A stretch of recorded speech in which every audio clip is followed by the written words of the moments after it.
Congress party చేస్తున్నటువంటి దుర్మార్గాలు గమనించాలని ప్రజలకు కూడా నేను విజ్ఞప్తి చేస్తా ఉన్నా.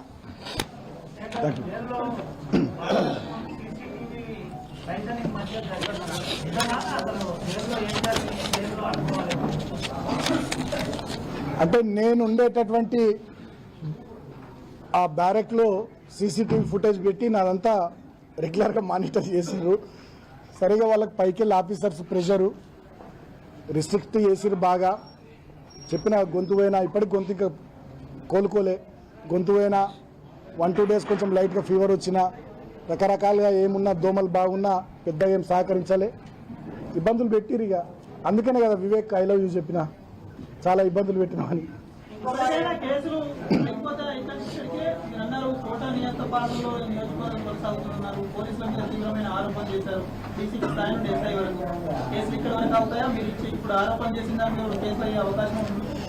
వాళ్ళ చేతిలో లాఠీ ఉంది, నెత్తి మీద టోపీ ఉంది, వాళ్ళ చేతిలో రాజ్యం ఉంది.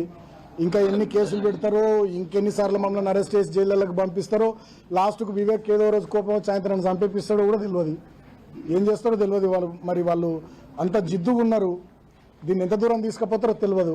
ఇప్పుడు గింత జరిగిన తర్వాత కూడా మా కౌన్సిలర్లకు సంబంధించిన బంధువుల దగ్గరికి, మిత్రుల దగ్గరికి పోయి వాళ్ళను బాల్కసుమాను కిడ్నాప్ చేసిండు, సిపిఐ వాళ్ళు కిడ్నాప్ చేసిరని చెప్పి పిటిషన్లు ఇయ్యరని పోలీసు వాళ్ళు పోతుర్రంటే ఇంతకన్నా దుర్మార్గం ఇంకేముంటుంది, ఇంతకన్నా అన్యాయం ఇంకేమైనా ఉంటుందా? కాబట్టి వాళ్ళ పంచాయతీ తీరలేదు, అందుకనే గొడవ పెట్టుకున్నారు. సిపిఐ బీఆర్ఎస్ గొడవ పెట్టుకున్నారు, అది కూడా పంచాయతీ తీరలేదు. ఒకటి. రెండో అంశం, నేను ఎక్కడ కాంప్లైంట్ ఇవ్వలేదు. రాకేష్ పై జరిగిన కానిస్టేబుల్ రాకేష్ పై జరిగిన దాడిలో బాలకృష్ణ అరెస్ట్ చేసిన. మీరు అడిగిన ప్రశ్నకు 2 విషయాలు. ఒకటి, బీఆర్ఎస్ పార్టీ సిపిఐ పార్టీ అసలు మాకు లొల్లే లేదు. లొల్లి పెట్టుకునేది కాంగ్రెస్ సిపిఐ, కాబట్టే సిపిఐ మాత్రం వచ్చింది. రైట్.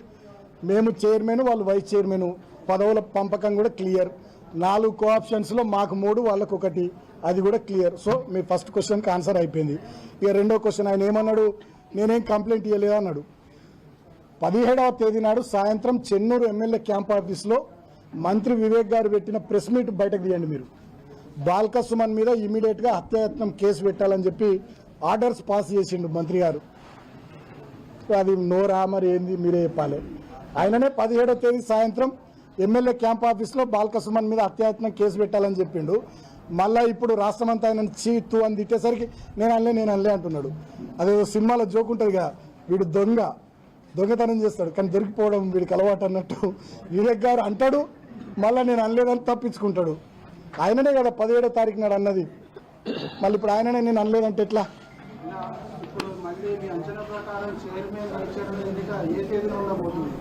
ఏమో రేపు కోర్టులో కేసు ఉంది, తర్వాత స్టేట్ ఎలక్షన్ కమిషన్ కూడా ఏం నిర్ణయిస్తుందో తెలియదు. దాన్ని బట్టి డేట్ ఎప్పుడు వస్తే అప్పుడు.